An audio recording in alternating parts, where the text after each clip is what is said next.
Maya, it's great to be around this table once again today because we've had some wonderful breakfasts with ambassadors from all over the world.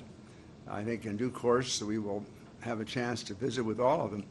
The conversations go beyond breakfast. They continue on into everything going on in the world and how, in fact, diplomacy might better interact with our Congress, with our administration, with others in Washington of leadership. I'm excited about this idea, and of course it really follows through with work that my friend John Shaw has done, has inspired me really to have a new chapter in my life after the Senate, continuing to think about the rest of the world, think about ways in which those who wish to offer service might be more effective and more humane. Let me just say at the outset that this is an exciting day to talk about a new book about John F. Kennedy and the pathway to the presidency. It's an exciting book, and when I first read drafts that John shared with me, I wrote back to him, and you may recall this very short letter, that John, I wish that I had had this book before I tried to run for president in 1995, because it really is most instructive. And some of the things that I learned from that book in retrospect, although I do not intend to run again for the presidency and want to reassure you all today of that, that you really have to want to do it full time, as this book will illustrate from the time that John Kennedy entered his second term in the Senate. Why, he was ready to go for 4 years. And so therefore everything was aligned in that respect. I remember Bob Dole running. He was running in the year that I was trying in 95 and 96 and was successful. And I remember very well Howard Baker running earlier than that because I was his campaign manager. But both of these individuals were leaders of the party, minority leaders in most cases as opposed to being majority leaders in those days. And they felt very conscientious about doing their duties in the Senate. I felt the same way about making all the roll call votes and feeling that Indiana had only 2 members of the Senate to represent it, and if one was gone, 50% of whatever clout we had was absent. But it's a different style. If you decide to go for the presidency, the Senate is certainly there as a forum to speak, to have books of your own, to take time to write those, as John Kennedy certainly did, and likewise to have an instructional process in terms of foreign relations. I was delighted to learn from John's book, for example, that President Kennedy was very eager to get onto the Foreign Relations Committee.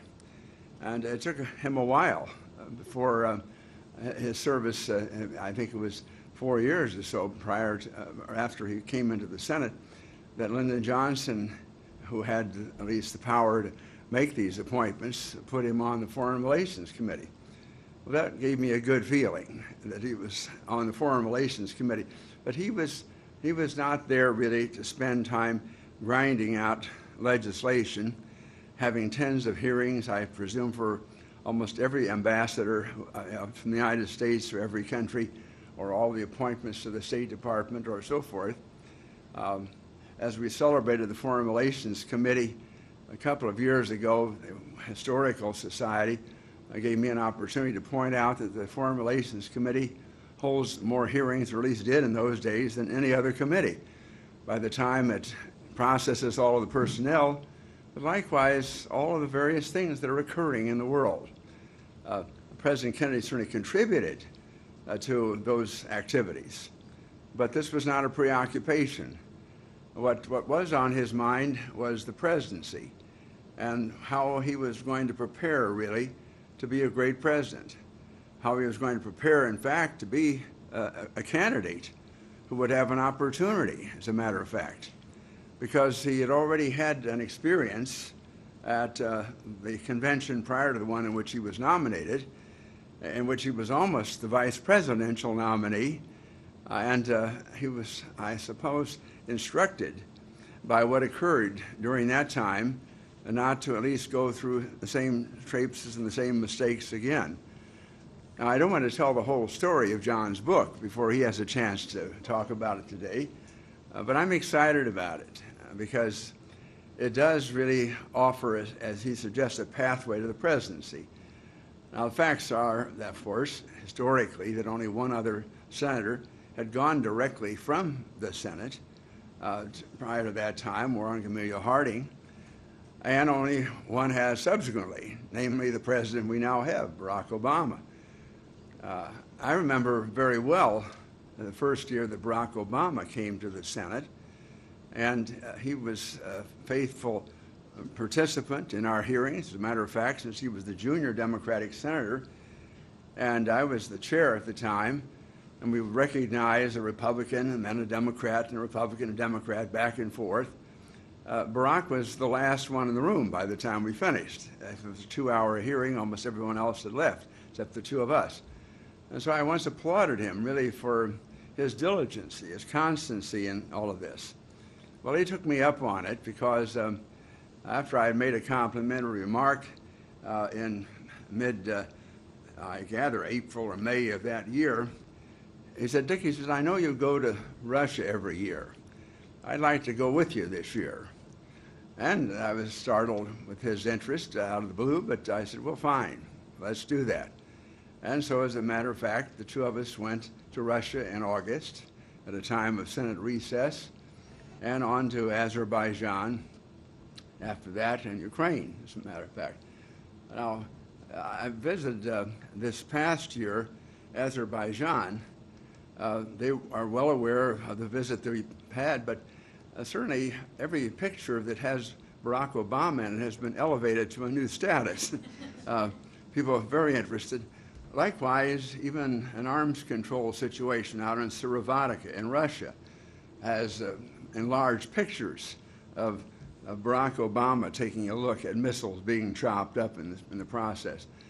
It was an instructive period for him, but he was running for president. He was not going to run for the secretary or chairman of the Foreign Relations Committee. I admired his ambition, and he was an interesting person with whom to work at that time. I mention all of this because there can only be so many presidents, only so many senators, and therefore, John, in offering this pathway, I'm hopeful that the book will be in print for a long time, because there will be a number of administrations coming along, a number of aspirants. But I would just say it's authentic. I can say from my own experience, this is a book that you ought to read very early on in your career if you want to be president. Now, not everybody wants to be president. Some people, as a matter of fact, enjoy being members of the House or the Senate or cabinet members, have other aspirations. I appreciate that. I'm one who has thoroughly enjoyed 36 wonderful years that were given to me. But still, it is important for us to understand not only the mechanics of government, but likewise the aspirations that lead people to do great things, to take great risks, but finally to take risks in behalf of their country. What really does mold a president? What sort of challenges are people likely to see? I appreciate John Shaw's writing this book especially because he has been indefatigable in terms of his interest in foreign policy. His work as a contributor to The Diplomat is well known to most of you.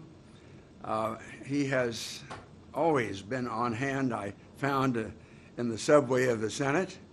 I can recall many, many days. I wasn't trying to escape John Shaw, but I was certainly aware that he was tracking me down on that occasion. Indefatigable himself, really, in his pursuit as a reporter, but likewise piecing together, bit by bit, each story, each thing with accuracy, and likewise with grace. The book that he wrote about me was very generous. But nevertheless, I don't want you necessarily to skip certain chapters, but there are times in which John